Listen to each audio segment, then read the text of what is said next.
All right, welcome in, everyone. We're diving into Psalm 48 today Oh, yeah, Psalm 48. from the New Living Translation. And it's kind of like, if you think about it, an ancient song, right? It's really all about Jerusalem and kind of hits on like the strength of the city, the glory, and this idea that it was divinely favored, protected. Absolutely. And it's attributed to the descendants of Korah, which I don't know if folks know, but they were pretty important back in the day, especially when it came to temple worship. Right, yeah, like musicians, gatekeepers, that sort of thing. Exactly. So their perspective, it adds this whole other layer when we think about the city and why it was so sacred to them. So I guess in this deep dive, what we really want to do is figure out, like, unpack what the psalm is telling us about Jerusalem and the God that's connected to it. Yeah, I think that's the core of it.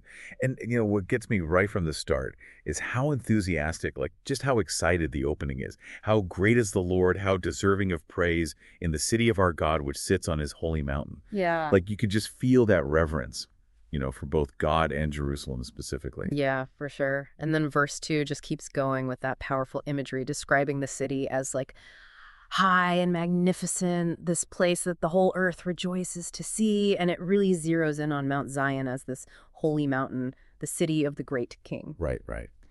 And there's also this interesting footnote about a different translation, something about Mount Zion in the far north or the heights of Zaphon. Oh, that is interesting. Yeah, because Zaphon was also like this mythical home for the Canaanite god Bopel. Oh, wow. So this other translation could be hinting at like a purposeful reclaiming of that sacred space, positioning the God of Israel as even more important than the most powerful pagan gods. It's almost like saying our holy mountain is way more significant than their most sacred mountain. Oh, I see. So there's like this one-upmanship almost. Yeah, kind of. Wow, that adds a whole other layer to it. So then the focus shifts, and it's all about God's presence, like he's right there in the city. Verse 3 says, God himself is in Jerusalem's towers, revealing himself as its defender. It's not just a majestic city, it's like divinely protected. Exactly. And this really sets us up for what happens next, this super dramatic scene in verses 4 through 7.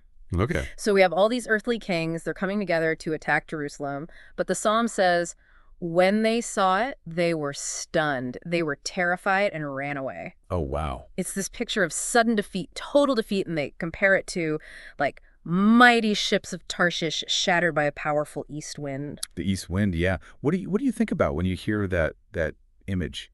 Well, it's interesting. The east wind, to me, it's like this sudden force. You can't control it, It's something way beyond human power. And I think it emphasizes that the city's protection, it's not just physical walls and stuff, it's something much bigger. Yeah, it's like a force of nature, almost. Right. So after this image of divine protection, how does the psalm shift to the people who are actually living in Jerusalem? Well, verse 8 gives us that shift. We had heard of the city's glory, but now we have seen it ourselves, the city of the Lord of heaven's armies. It is the city of our God. He will make it safe forever. So, you see, they're experiencing it firsthand now, not just hearing stories. It validates their trust in God's protection. So it's not just a legend, it's real to them now. Exactly. And then we get this like call to action in verses 12 and 13. Go inspect the city of Jerusalem, it says. Walk around and count the many towers. Take note of the fortified walls and tour all the citadels that you may describe them to future generations. It's like they're being told to really see it, remember it, these defenses. So what's the point of this whole inspection? I don't think it's just about appreciating the architecture or how strong the walls are. It's more about recognizing that these things, these physical things, are proof of God's faithfulness and protection. And by writing it down, by passing that knowledge on, future generations will also understand and believe in that divine defense. So it's like passing the torch, but it's knowledge and faith. Exactly. That's really cool. And then the psalm just wraps up with this powerful statement in verse 14. For that is what God is like. He is our God forever and ever, and he will guide us until we die.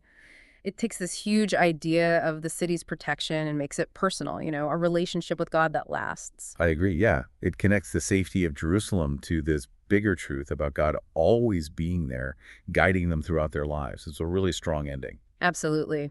So if we're taking away anything from this deep dive into Psalm 48, it's this image of Jerusalem, the city of glory and security. And it's not just about the physical stuff, it's about divine protection and enduring faith. The psalm is telling us to actively engage with this idea and remember it, pass it down. Yeah. And I think that brings us to a final thought for everyone listening.